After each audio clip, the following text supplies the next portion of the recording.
Good morning friends, welcome to my channel zoology world. So இன்றைக்கி நம்ம என்ன பார்க்க போகிறோம் அப்படின்னா ஜுவாலஜியோட 3rd சாப்டர் ரீப்ரொடக்டிவ் ஹெல்த்தை பார்க்க போகிறோம். இந்த ரீப்ரொடக்டிவ் ஹெல்த் சாப்டரில் என்னென்னலாம் பார்க்க போகிறோம் அப்படின்னா என்னென்ன ரீப்ரொடக்டிவ் ஹெல்த் ப்ராப்ளம்ஸ்னால எவ்வளோ பேர் நிறைய பேர் வந்து என்ன பண்ணியிருக்காங்க, அஃபெக்ட் ஆகிருக்காங்க. சரியா, அதுக்காக கவர்மெண்ட் என்னென்ன ஸ்டெப்ஸ் எடுத்தாங்க அப்படிங்கிறதையும், sex ratio, female infanticide, female feticide இது எல்லாம் ப்ரிவெண்ட் பண்ண கவர்மெண்ட் என்ன ஸ்டெப் எடுத்தாங்க, பாப்புலேஷனை கண்ட்ரோல் பண்ணுறதுக்கான பர்த் கண்ட்ரோல் மெத்தட்ஸ் என்னென்ன அவங்க ஃபாலோ பண்ணியிருக்காங்க, அதுக்கப்புறம் செக்ஷுவலி டிரான்ஸ்மிட்டட் டிசீசஸ்னால் என்னென்ன டிசீசஸ் அதுக்கு கீழே வரும் அப்படிங்கிறதையும், இன்ஃபர்டிலிட்டினா என்ன, அது எதனால் வருது, இன்ஃபர்டிலிட்டி எதனால் காசு ஆகுது அப்படிங்கிறதையும், அசிஸ்டட் ரீப்ரொடக்டிவ் டெக்னாலஜி நேச்சுரலாக கன்சீவ் ஆக முடியாதவங்களை ஆர்டிஃபிஷியலாக எப்படி அவங்களால ஒரு குழந்தைய பெற்றுக்க முடியும் அப்படிங்கிறத பற்றியும், அதுக்கடுத்து ஃபீட்டல் டிஸார்டர்ஸ் டெவலப் ஆகக்கூடிய குழந்தையோட டிஸார்டர்ஸ் ஏதாவது இருக்கா அதோட பாடியில் அப்படிங்கிறத ஃபைண்ட் அவுட், எந்தெந்த டெக்னிக்ஸை வச்சு நம்ம ஃபைண்ட் அவுட் பண்ணுவோம் அப்படிங்கிற இந்த எல்லா கான்செப்டையும் தான் நம்ம இந்த சாப்டரில் பார்க்க போகிறோம். சரிங்களா? ஸோ ஃபஸ்ட்டு நம்ம பார்க்க போகிறது need for reproductive health problems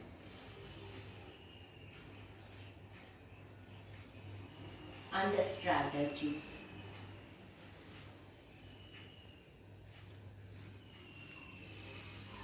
சரிங்களா? ஸோ ஃபஸ்ட்டு வந்து இந்தியா தான் வந்து முதல் இடத்துல இருந்தது பாப்புலேஷனில். சரிங்களா? முதல்ல 1951 வரைக்கும். ஏன் 1951க்கு அப்புறம் இந்தியாவோட பாப்புலேஷன் குறைய ஆரம்பிச்சது அப்படின்னா 1951 இன்ட்ரடியூஸ் பண்ண ஃபேமிலி பிளானிங் ப்ரோக்ராம் அல்ல. ரைட். ஸோ இந்த ஃபேமிலி பிளானிங் ப்ரோக்ராமால தான் என்ன ஆயிடுச்சு அப்படின்னா பாப்புலேஷன், இந்தியாவோட பாப்புலேஷன் கொஞ்சம் கொஞ்சமாக குறைய ஆரம்பிச்சது. சரிங்களா? அடுத்து கவர்மெண்ட் வந்து என்ன பண்ணியிருக்காங்க அப்படின்னா RCH அப்படின்னு ஒன்று ஆரம்பித்தாங்க. Reproductive and child health care அப்படிங்கிற ஒரு யூனிட்டை ஒன்று தனியாக ஆரம்பித்து ப்ரெக்னென்ட் விமன், குழந்தையோட அம்மா, சரிங்களா, இவங்களை ப்ரொடெக்ட் பண்ணுறதுக்கு என்னென்ன ஸ்டெப்ஸ் அவங்க எடுத்திருக்காங்க அப்படிங்கிறது. ஃபர்ஸ்ட் ஒன் வந்து நிறைய மெடிக்கல் கேம்ப் எல்லாம் வச்சாங்க, நிறைய மெடிக்கல் அசிஸ்டன்ஸ் கொடுத்தாங்க. வில்லேஜில் இருக்கக்கூடியவங்களுக்கு, அன்எஜுகேட்டட் ஃபெலோஸ்க்கு, இந்த மாதிரி எல்லாருக்கும் நல்ல ஒரு எஜுகேஷனை, மெடிக்கல் அசிஸ்டன்ஸை கொடுத்து ஒரு ஹெல்த்தியான சொசைட்டியை க்ரியேட் பண்ணாங்க. அடுத்து introduced sex education in school and college. ஓகேங்களா? ஸோ அடலசன்ஸ் ரிலேட்டடான பாடியில் வரக்கூடிய சேஞ்சஸை தெரிஞ்சுக்கணும் அப்படிங்கிறதுக்காக ஸ்கூல்லையும் காலேஜஸ்லையும் என்ன பண்ணாங்க, செக்ஸ் எஜுகேஷன் அப்படிங்கிற ஒன்றை ஆரம்பித்தாங்க. அடுத்தது educating marriageable couples about family planning program. So என்னென்ன ஃபேமிலி பிளானிங் ப்ரோக்ராம் இருக்குது, என்னென்ன நார்ம்ஸ் இருக்குது அதில் அப்படிங்கிறத பற்றி சொல்லி கொடுத்தாங்க. அடுத்தது ப்ரெக்னென்ட் விமன், போஸ்ட்நேட்டல் கேர், சைல்டுக்கும் அம்மாவுக்கும் பிரஸ்ட் ஃபீடிங்கோட இம்பார்ட்டன்ஸ், இதையெல்லாம் போய் என்ன பண்ணாங்கன்னா இதுக்கெல்லாம் ஒரு அவேர்னஸை கொடுத்தாங்க. அடுத்தது இது மட்டும் இல்லாமல் நிறைய governmental as well as non-governmental agencies நிறைய என்ன பண்ணாங்கன்னா ஆரம்பித்தாங்க. இந்த ஏஜென்சிஸ் மூலியமா, சரிங்களா, அதிகமான பர்த் கண்ட்ரோல் மெத்தட்ஸ் அவங்க வந்து என்ன பண்ணாங்கன்னா இம்ப்ளிமெண்ட் பண்ணாங்க. அடுத்து நம்ம பார்க்க போகிறது ஆம்னியோசென்டசிஸ். இந்த ஆம்னியோசென்டசிஸ் அப்படிங்கிறது என்ன அப்படின்னு பார்த்தோம்னா இது வந்து ப்ரீநேட்டல் டெக்னிக்.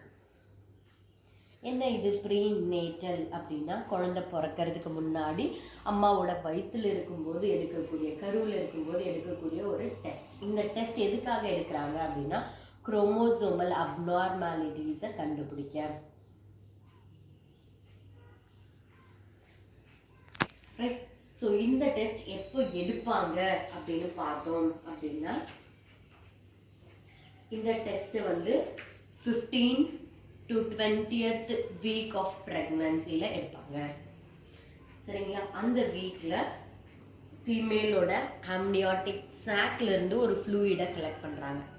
ஓகேங்களா? ஆம்னியாட்டிக் ஃப்ளூயிடை கலெக்ட் பண்ணி அந்த ஆம்னியாட்டிக் ஃப்ளூயிடில் என்ன இருக்கும் அப்படின்னு பார்த்தோம்னா, பாப்பாவோட பாடியிலேருந்து வந்த டெட் செல்ஸ் எல்லாமே இருக்கும். சரிங்களா? ஸோ அந்த செல்ஸோட ஹெல்ப் மூலயமா குரோமோசோம் எப்படி இருக்குது, ஏதாவது அதில் அப்நார்மாலிட்டி இருக்கா அப்படிங்கிறத கண்டுபிடிக்க யூஸ் பண்ணாங்க. அது மட்டும் இல்லாமல் even it is used to detect the sex of the foetus. அதனால இந்த செக்ஸ் ஆஃப் த ஃபீட்டஸை கண்டுபிடிக்கிறதுனால என்ன பண்ண ஆரம்பித்தாங்க அப்படின்னா, ஃபீமேல் குழந்தையாக இருந்தால் சிலர் என்ன பண்ணாங்கன்னா அதை கொலை பண்ணாங்க. சரிங்களா? அந்த குழந்தைய கலைக்க ஆரம்பித்தாங்க. அதை தடுக்கிறதுக்காக தான் இந்த டெக்னிக்கை என்ன பண்ணிடுச்சு அப்படின்னா கவர்மெண்ட் பேன் பண்ணிடுச்சு. சரிங்களா? ஸோ அப்படி ஃபீமேல் குழந்தைய மட்டும் செலக்டிவாக குறைச்சிக்கிட்டே வர்றதுனால பாப்புலேஷனும் என்ன ஆகுது, மேலோட நம்பர் மட்டும் இன்க்ரீஸ் ஆகிக்கிட்டே போகுது, ஃபீமேலோட நம்பர் என்ன ஆகுது, டிக்ரீஸ் ஆகிக்கிட்டே வருது. இதையும் அவங்க பேலன்ஸ் பண்ணணும் அப்படிங்கிறதுக்காகவும் வேண்டிதான் இந்த ஆம்னியோசென்டசிஸை என்ன பண்ணாங்கன்னா பேன் பண்ணாங்க. அடுத்து நம்ம பார்க்க போகிறது செக்ஸ் ரேஷியோ. செக்ஸ் ரேஷியோ அப்படின்னு எடுத்துக்கிட்டோம் அப்படின்னா, number of male to number of females. ஒரு பாப்புலேஷனில் இருக்கக்கூடிய மேல் அவங்களுக்கு ரேஷியோ அவங்களுக்கு ஈக்குவலாக எவ்வளோ ஃபீமேல் இருக்காங்க அப்படிங்கிறது தான் நம்ம என்னென்னு சொல்கிறோம், செக்ஸ் ரேஷியோ அப்படின்னு சொல்கிறோம். அடுத்து ஃபீமேல் ஃபீட்டிசைட். இந்த செக்ஸ் ரேஷியோ வந்து எப்போவுமே என்ன ஆகணும் அப்படின்னா மெயின்டைன் ஆகணும். அதாவது 1:1 அப்படிங்கிற ஈக்குவல் ப்ரப்போர்ஷனில். சரிங்களா? மேல் எவ்வளோ இருக்காங்களோ அதே ப்ரப்போர்ஷனில் ஃபீமேலும் ஈக்குவலாக இருந்தால் மட்டும்தான் அந்த சொசைட்டி வந்து ஒரு பேலன்ஸ்டு சொசைட்டியாக இருக்கும். ஓகேங்களா? அந்த பேலன்ஸ்டு சொசைட்டியை க்ரியேட் பண்ணுறதுக்காக தான் என்ன பண்ணாங்க, ட்ரை பண்ணாங்க கவர்மெண்ட். அப்படி இல்லாததால் ஓகேங்களா, உங்களோட புக்லேயே கொடுத்துருக்கான். ஸோ 19th century இந்தியாவில் என்ன ஆச்சு அப்படின்னு பார்த்தோம்னா, மேல் வந்து 1000 மேலுக்கு ஓகேங்களா, பர் 1000 மேலுக்கு வெறும் 900 ஃபீமேல்ஸ் தான் இருந்தாங்க. ஸோ 100 ஃபீமேல்ஸ் கம்மியானதுனால இந்த செக்ஸ் ரேஷியோ என்ன ஆயிடுச்சுன்னா இம்பேலன்ஸ் ஆயிடுச்சு. அதனால அதுக்கு அடுத்து என்னது அப்படி அடுத்த டாபிக் என்ன அப்படின்னா ஃபீமேல் ஃபீட்டிசைட். என்ன இது ஃபீட்டிசைட் அப்படின்னா, aborting the female child inside the womb. So அம்மாவோட கருவில் குழந்தை வளரும் போதே வளர்ற குழந்தை பெண் குழந்தை தான் அப்படிங்கிறத தெரியறதுனால என்ன ஆகுது, அந்த குழந்தைய கொல்றதை தான் நம்ம என்னென்னு சொல்கிறோம் ஃபீமேல் ஃபீட்டிசைட். அடுத்து ஃபீமேல் இன்ஃபான்டிசைட். பிறந்த குழந்தைய தான் நம்ம என்னென்னு சொல்லணும்னா இன்ஃபான்ட். சரிங்களா? So killing the female child after birth. அதை தான் நம்ம என்னென்னு சொல்கிறோம் ஃபீமேல் இன்ஃபான்டிசைட். ஸோ முதல்ல நடந்துகிட்டு இருந்தது ஃபீமேல் ஃபீட்டிசைட். இந்த ஆம்னியோசென்டசிஸ் டெக்னிக்கை பேன் பண்ணதுனால என்ன ஆயிடுச்சு, அது ஃபீமேல் இன்ஃபான்டிசைடாக மாறிடுச்சு. சரிங்களா? இந்த ஃபீமேல் இன்ஃபான்டிசைட் ஃபீட்டிசைட் இது ரெண்டும் தான் இந்த செக்ஸ் ரேஷியோட இம்பேலன்ஸுக்கான காரணம். சரிங்களா? அடுத்து கவர்மெண்ட் என்னென்ன ஸ்டெப்ஸ் எடுத்திருக்காங்க அப்படிங்கிற ஆக்ட் பார்க்குறோம். ஸோ ஃபர்ஸ்ட் ஆக்ட் என்ன அப்படின்னா PCPNDT ஆக்ட். இந்த ஆக்ட் எல்லாம் எந்த இயரில் பாஸ் பண்ணாங்க, இதோட அப்ரிவேஷன் என்ன, இதோட ஃபங்க்ஷன் என்னங்கிறத தெரிஞ்சு வச்சுக்கணும். Important question. சரிங்களா? ஸோ இந்த ஆக்ட் பாஸ் பண்ண இயர் 1994. இதோட abbreviation pre conception and prenatal diagnostic technique. சரிங்களா? ஸோ இது என்னத்துக்கு யூஸ் பண்ணாங்க அப்படின்னா சேம் ஐடென்டிஃபிகேஷன் ஆஃப் செக்ஸ்.